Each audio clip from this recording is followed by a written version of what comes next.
Группа туркмен, проживающая в Питтсбурге, провела акцию протеста против президента Туркменистана Гурбангулы Бердымухамедова. Протестующие требуют отставки президента.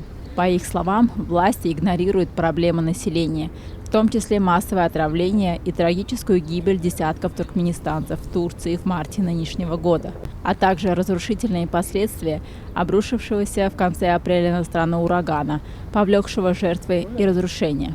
2 месяца тому назад, вот как начался карантин, в Турции погибли массово наши ребята, которые работали и обеспечивали свои семьи.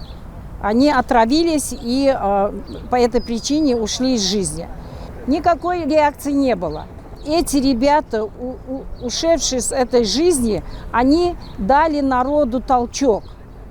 Вот. И наш народ встал на ноги и начал Безмолвие и бездействие туркменских властей в предоставлении помощи пострадавшему населению усилило недовольство внутри страны и спровоцировало протестное движение за ее пределами. В результате разрушительного урагана тысячи людей в Туркменистане остались без жилья, десятки погибли. Было очень много разрушений. И наш президент, наше государство не вздумало даже помочь и даже не информировалось нигде, что этот ураган прошел. Этот ужасный ураган забрал жизнь людей и оставил многих без крова.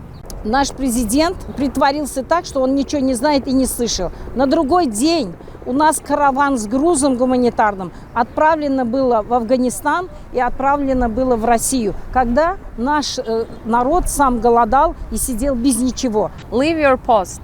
We will not stop fighting your regime this time. У нас у всех цель одна. Мы хотим избавить Туркменистан от диктатора. Bizim hemmemizin erkin yurtda, asuda yurtda yaşamanı hemmemizin hem ihtiyarımız var. Участники акции помянули молитвы погибших соотечественников.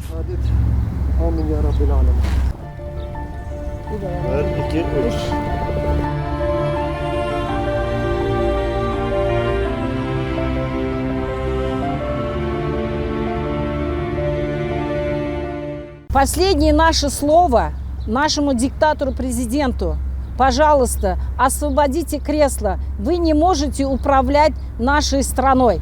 Прочь с нашей страны! Гумбол! Гумбол! Гумбол!